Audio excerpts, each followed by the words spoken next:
Hello, ladies and gents. Welcome to GWX, and this is the US Army is getting thousands of containerized cruise missiles, and the description says Anduril. Kind of makes sense. They are the new guy who basically is churning out, if like budget friendly in high number equipments, which I thought was not possible when it comes to military. But Anduril is like, yeah, we can do it. We'll do what a commercial company does and streamline it. Why not? So, yeah, this is my channel Sandbox, obviously. I watched a video about Rapid Dragon, how it's operational. It was always a thing, but now it's becoming operational, which means it's got a, like a go button by military. Like, yeah, we can use it now. It's basically operational. So, yeah, things are happening a lot because of Iran thing. Yeah, so whenever, like conflict like this happens, US military, everything goes up. Things that were planned, that were moving slowly, suddenly becomes accelerated. So I'm guessing this is one of those things. Cruise missile is one thing where USA is kind of like, like production is slow. So they're acquiring more and more from different companies. It's going to be interesting how this works. How is it compared to Tomahawk or something like that? Right? Yeah. Is it stand in or stand off? I don't know. Probably stand in, I'm going to guess. It's going to be interesting. Let's watch this one. Anduril just inked a new contract to provide a whopping 3,000 containerized cruise missiles to the U.S. Army, giving the branch a Barracuda 500M. Yeah, I've seen videos about this from Sandbox, I guess, long ago, a year or two ago. So yeah, it's finally like happening now. So it's going to be launched from containers, so you can launch it from basically anywhere, from aircraft carrier, amphibious vehicles, and all that. Boost in long-range strike capabilities. Literally just a few hours ago, Anduril announced this contract to deliver a pretty incredible 1,000 Barracuda 500M cruise missiles per year for the next 3 years to the U.S. Army, along with an undisclosed total number of containerized launchers, starting with at least 60 next year. Now, these weapons have a maximum stated range of 500 nautical miles, which shakes out to around 575 non-pirate miles, or around 926 kilometers, carrying a 100-pound high-explosive warhead. That's roughly 5 times the size of the warhead you'd find in a Hellfire missile. Now, we've discussed the air-launched variant of these weapons a bunch of times in the past, especially in relation to the Air Force's FAM low-cost cruise missile program, and of course, the Rapid Dragon pelletized munition system, now known operationally as Dragon Cart, which converts common cargo aircraft like the C-130 and C-17 into missile-packing standoff bombers. And in that context, the Barracuda 500M is meant to serve as a low-cost supplement to higher-end air-launched cruise missiles, like Lockheed Martin's AGM-158B JASSM-ER, which is a much stealthier weapon with a similar range and a much bigger 1,000-pound warhead. But the JASSM-ER rings in at around $1.5 million a piece, whereas the Barracuda 500 rings in at an estimated price point of just $150,000. Now, in Army service, these turbojet-powered subsonic cruise missiles will be launched from pretty standard-looking 20-foot ISO containers. So using one JASSM-ER or use this 10 of them? Now, obviously, it depends. JASSM-ER doesn't just cost $1.5 million because they can. No, it probably has technology that this doesn't. Certain stealth technology and things like that, right? But when you don't need none of that, yeah, it's better to use 10 of these rather than use one of this, even if it has a bigger warhead. Because 10 has a better chance of saturated attack rather than just one singular attack. That really don't appear any different from the thousands of containers already used to transport U.S. military equipment all over the world. Now, wasn't China doing this? So is this a new race, like China and USA both trying to weaponize containers or something? That's something. These self-contained launch systems were actually designed to require no additional infrastructure to function, making them uniquely suited for austere deployments in isolated locations. And each of these containers can launch 16 of these long-range missiles, giving Army commanders, well, A pretty unprecedented ability to conduct high-volume, long-range strikes from widely dispersed assets, making counterfire to take those launchers out that much more difficult. Now, these weapons can also use Anduril's own Lattice AI-enabled autonomy system, or, thanks to their open system software architecture, any other sufficient fire control software to identify and distribute targets amongst themselves and even enable different types of swarming tactics.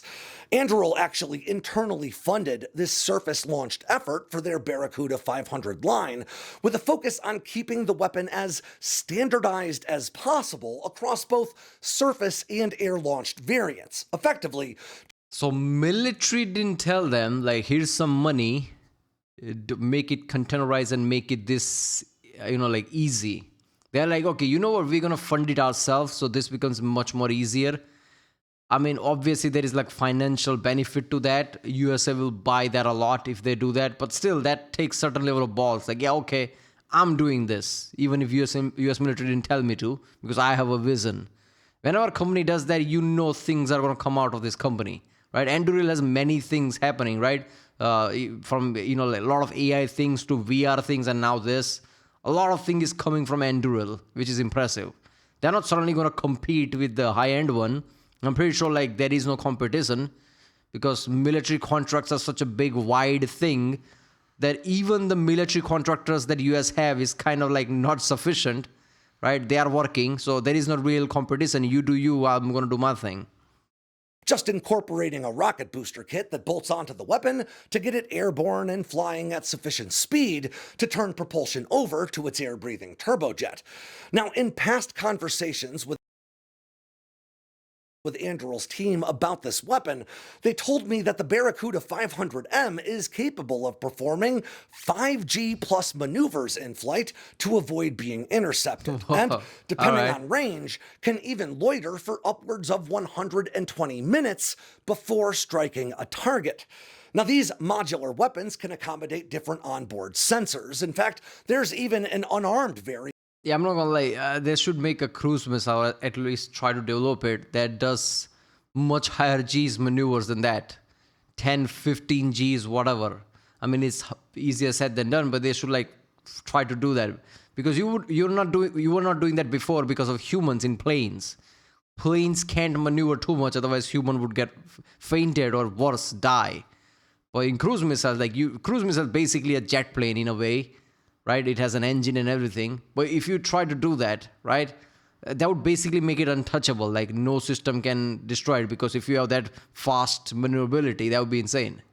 That can be used as an ISR, or intelligence, surveillance, and reconnaissance, or even as an electronic warfare drone. But most importantly, they were designed to be easy to mass produce, with Anduril themselves producing the rocket boosters needed for the ground-launched Barracuda 500s, and roughly 70% of the weapon itself built using commercially available off-the-shelf parts.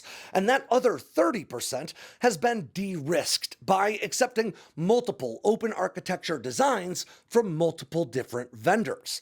Now, according to Anduril, actually building each Barracuda 500M can be done with just 10 common hand tools, making it easy to expand production whenever you need a surge of weapons.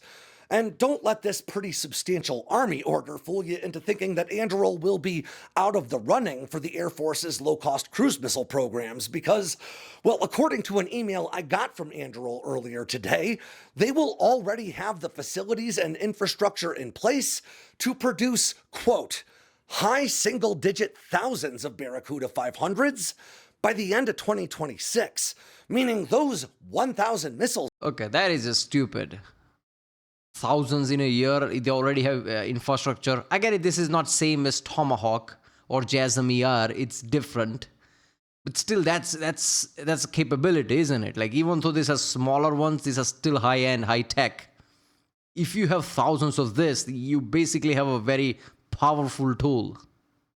Being delivered to the Army each year could really just be the beginning for these Barracudas. And that'll do it for this short video. But of course, before you go, Don't forget to download the new Sandbox News. Yeah, Paul, go to origin video page link. From there, support this channel. Look, man, there is a powerful, thing behind it. You can create drones that carry this in a large number. You can give this to many other platforms because it's small. Because you have ability to produce a lot of them. You can put this on amphibious vehicles. You can put this on any aircraft carriers. It's containerized. You can give this to like planes, obviously, right? Helicopters, maybe you'll figure that out because it's smaller. This basically gives you insane ability because it's a cruise missile. Cruise missile is a sophisticated version of anything else. Glide vehicles, glide missiles, or like ballistic missiles, these are very crude in a way. Cruise missile is like modern. It's a proper high-tech thing. If you can make them more streamlined, cheaper, and give it to anything and everything, that is the flex, right? That is the ultimate flex. Like, this is the capability we have, which only US can do because of the technology, obviously. Eventually, this will trickle down to other countries as well. But yeah, this is one of those things where US can flex. If the next war happens after Iran, and if you have this, first of all, your numbers will say very small, right? Like, it won't be like tons of billions that you wasted. No, it will be very small number. And it will have flexibility where you can attack from anywhere and anything and have an insane accuracy. This is big, man. Right, well, there you go. The US Army is getting thousands of containerized cruise missiles. Not hundreds, thousands. Every year. That's something. This is my channel, Sandbox. If you like my channel, subscribe, and I'll see you next time.